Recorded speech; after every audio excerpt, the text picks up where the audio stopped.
What up, this is Rama Screen covering movies, TV, and entertainment, and here's my review of the entire season 1 of Amazon Prime's new series, The Boys. Hey, before you watch this review, please subscribe to my channel and press that like button and ring that bell so you can get notified whenever I post new videos. And if you would like to help support this channel, please do so at patreon.com/ramascreen. That's patreon.com/ramascreen.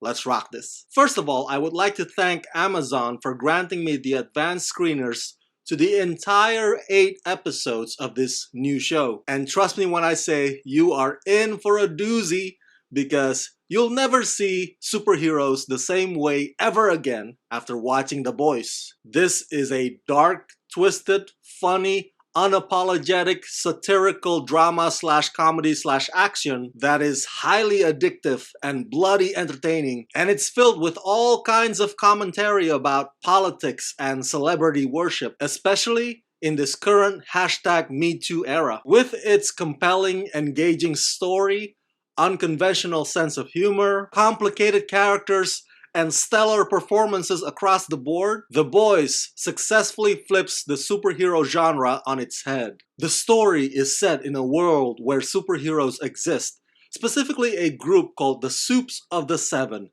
who frankly have been allowed to get away with their blunders for far too long because they are revered as some kind of gods. They also occasionally use their power for selfish purposes, which have caused pain on a group of people calling themselves the Boys, who are now hell-bent on exposing the truth about the Seven and the multi-billion-dollar company which manages these superheroes and sweeps the Supes' atrocities under the rug.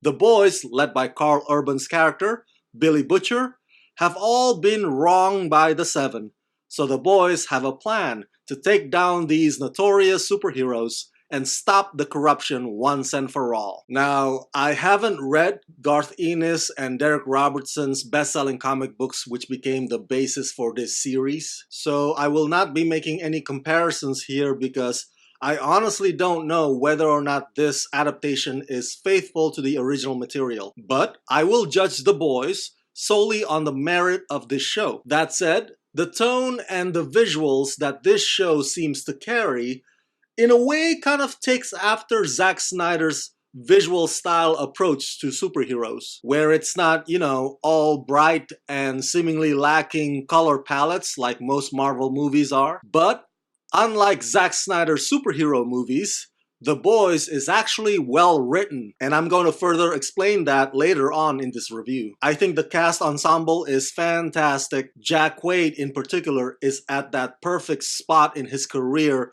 for the role of Hughie, who on one hand wants to exact revenge, but on the other hand, Hughie is also a bit of a bleeding heart idealist, especially when he starts to fall for the newest member of the Seven, Starlight. Speaking of whom, actress Erin Moriarty, just like her co-star Jack Quaid, is also the perfect choice for this role of Starlight, because Erin has that small-town, somewhat naive persona about her, especially with her character being all shocked to discover that the Seven are not what they cracked up to be. Even though you can argue that all the actors on this show are on equal footing as supporting, but an argument can also be made that both Karl Urban and Anthony Starr seem to be what you would categorize as leads, because they're the ones that share the most screen time, and their conflict lies at the heart of this Boys versus Seven ordeal. Karl was actually an alum of the superhero world.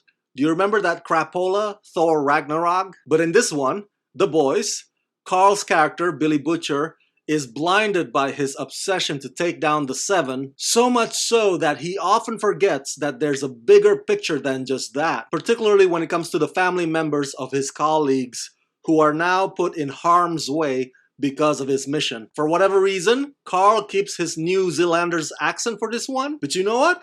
It actually works, because here he doesn't have to worry about sounding American and instead just focus on capturing the complexities of Billy Butcher, which Karl does a remarkable job at. As Billy, Karl's got that gruff exterior about him that fits with Billy's cynical views on life. The Supes of the Seven is a fascinating group of superheroes. A-Train is basically the show's version of the Flash. The Deep, obviously, is an equivalent to Aquaman, and even Queen Maeve's outfit looks a lot like she could be the long-lost cousin of Gal Gadot's Wonder Woman. They are led by this larger-than-life character called Homelander, played by Anthony Starr.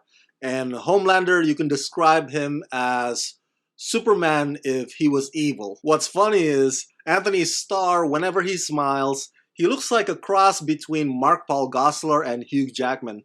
Anthony does a hell of a job of making you hate this character, Homelander, because you're the only ones who get to see his dark side, whereas the people in his world only see him as the man who saves the day. The Seven can be like Justice League, put on a good face when there's a camera, but behind the scenes, they are as stuck up and self-centered as they can be. Now, let's get to the story because I think that is the strength of this show. The script by Eric Kripke and his colleagues really dives deep into society's tendency to not want to fight back against the powerful, either because of fear or because there's this unseen but widely acknowledged two tiers of justice system. Unfortunately, as you go through episode 3 and onward, you also get to notice that there's some internal conflict wrestling in the conscience of some of the characters who in prior episodes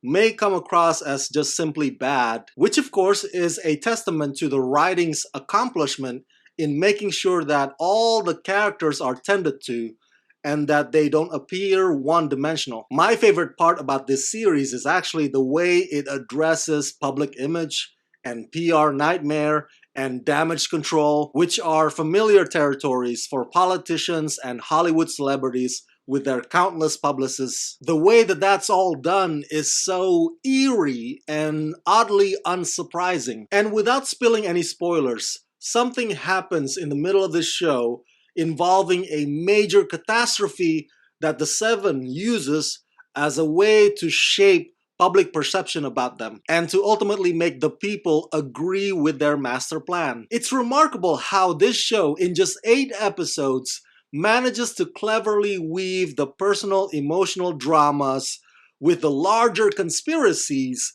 that make us ponder about how things are possibly run in our world even when superheroes don't really exist. Yes, you have the comedy from the boys' banters. There's also the Seven making fun of the Deep by telling him practically to just go talk to the fishes. And then there's the boys' messy encounter with the female, and Billy Butcher's use of Spice Girls as a metaphor to unify his group. This show is deeply, deeply funny, but it's the profound stuff that makes it really fresh and different in today's world that has been saturated by superheroes every time we go to the theaters or turn the channel. The Boys is also extremely graphic and brutal in terms of its violence. This show is definitely meant for mature audiences only, and hell, I would not expect it to be anything less. But believe it or not, the violence effectively plays into both the comedy and also its consequential drama. Another favorite episode of mine is the one that makes fun of those evangelical Christian meetings and points out the ignorance and the pretentiousness of its attendees. Look, we as mortal beings often look to heroes for answers without realizing that maybe that habit does us more harm than good. It's kind of like finding out that your favorite celebrity whom you've idolized all your life turns out to be a total jerk. This is a hilarious yet smart and well thought out show that is unafraid to tackle big topics without trying too hard to be relevant, but still hits the mark. I highly recommend The Boys, one of the best new shows this season. It's an absolute must-see.